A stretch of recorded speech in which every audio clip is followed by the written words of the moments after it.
Guys, today we got one of the most popular runaround cars, a very new addition to the lineup. It's Kia's latest addition to their hatchback range. Well, I wouldn't say an addition, but it's been around for a while. It's none other than the Kia Picanto. Kia Picanto new range 2024 model was launched in April. What is this 2024 Kia Picanto all about? Is it perhaps value for money? Has hatches actually got quite expensive? And for what you're paying, would you rather get a sedan or an SUV, or do you like the fact that a hatch is easy to drive, nippy in traffic, and light on fuel?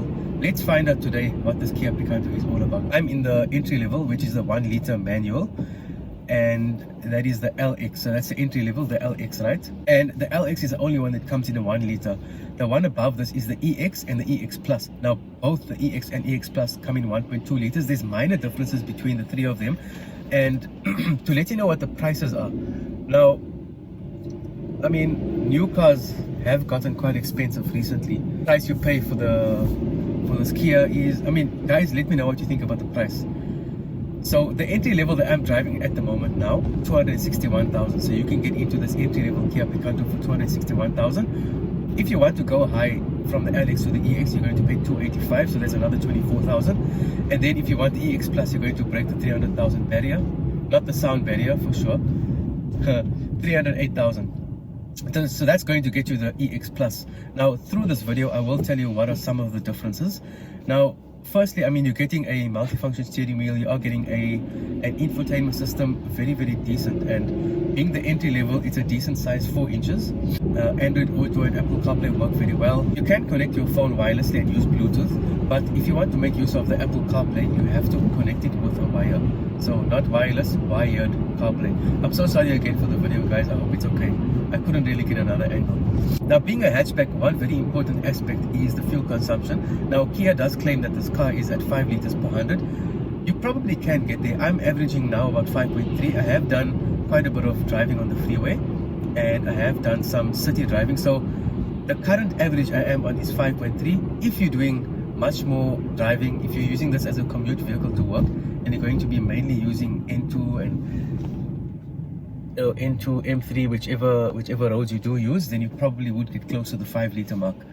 But if you're mixing city with freeway driving, it's quite difficult to get to the 5 liter mark depending on your ratio. Fuel tank, 35 liters, a very small fuel tank, but it's a small car at 35 liter, well, small car in size, and a 35 liter fuel tank being a small size, but because you can get 5 to 5.3, 5.5 liters per 100 on your fuel consumption, your range is decent. I'm in the manual. You do get this in auto, but I'm just speaking about the manual at the moment. You have 3 cylinders and it has 5 gear ratios. Power figures and newton meters, 49 kilowatts of power, 95 newton meters of torque. Got 2 airbags. Now, this entry level also does have EBD and ABS, which is great. It doesn't have stability control, that only comes in the EX Plus. In terms of lights, there's no automatic sensors, lights in this entry level. You do get that on the EX and the EX Plus. Now you'll see so far, stability control is different and light sensors are different, and you also get start-stop function in the EX Plus, which you do not get in the EX or the LX. Now you have to start the car with a key. I'm not sure what your guys' feelings are about starting with a key. You can actually get quite used to it, it's not too bad. The entry level here does have a rear camera, so you're getting that in all the models. EDC you only get in the Plus, the EX Plus, or not even the EX, so that's your sensors at the back. You don't get that in this car, but you do have the reverse camera, and it'll show you the yellow and the red line, so if you are approaching an object, you can see it in your reverse camera. The LX and EX both come in cloth seats. It's very comfortable. There is no need to really get the leather seats to get that extra comfort, because I mean, you're probably using this car for work or for quick rounds. It's not going to be your long-term car. So leather seats in the EX Plus, you could do without it. What do you guys think? Is that a big thing for you? And then in terms of wheels, you get steel wheels in this LX, 14-inch, and in the EX you get 14-inch alloy wheels and 15-inch alloy wheels in the EX Plus. So as you can see, the differences are not that great. So you're getting a bigger size tire in the EX Plus. You're getting stability control, and there's one more, can't come to my mind, but, and then you're paying an additional 47,000 for the EX Plus. So I think if you are getting this Kia Picanto, take the entry level at 261. You can definitely save a lot on cash up front if you're buying it cash. Or if you're trading in, you can save on your monthly repayments. What is it like to drive? It's very, very comfortable. It depends what cars you are used to, but specifically on this Kia Picanto compared to other cars I have been driving, to compare to maybe the Vitz, the Toyota Vitz, the Suzuki Espresso, the Suzuki Celerio, the clutch on the Kia Picanto is a little bit hard and very, very sensitive, so it's easy to switch off, and just be aware of that.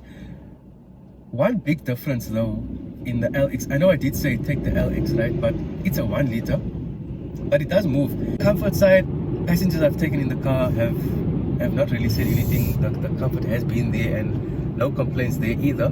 The only drawback, well, if you compare this to the Suzuki Espresso, the boot is really, really small in the Picanto. Not much can fit, so you can't even fit another passenger. I didn't say that, guys, don't put passengers in the boot, I'm just kidding there. But the boot is really, really small. That's a small critique about the car. But guys, driving, handling, absolutely perfect. If you are watching this video, you most likely, I mean, it's almost 100% guarantee you have driven a hatch before, and you probably have driven a Kia Picanto before, or you know someone that has one, and maybe they want to upgrade, or someone getting their first car. Now at 261,000, there's a lot of competition. So if you are a Kia fan, you probably would want to go with the Picanto because you are used to the drive, used to the dynamic of the car. It works very well, doesn't have any other drive modes. The steering wheel is, I mean, very, very comfortable. There's no other critique of this car besides the boot, and maybe the 1 liter might be a bit sluggish, but it actually works very well. I took it on hospital bin. I'm currently driving up a hill, and if I need to go a bit fast, I just change the gear. It's very responsive, turns very well, handling is very good. So, I mean, in summary, it's a very, very good offering. The only thing is, if you are happy with the price, then, I mean, go for the car. It's very good. There's, like I said, nothing really bad to say about the car. So guys, I hope you enjoyed this video. I hope you learned about the Kia Picanto. Maybe you know some people that are, well, starting university this year, or it depends when you're watching the car. Maybe someone wants to get their first car. It's also a good option for a first car. And if someone wants to learn how to drive manual, then get them a Kia Picanto in manual. So guys, I hope you enjoyed this video. I hope you learned something. Like the video, subscribe to the channel, and I'll see you guys in the next video.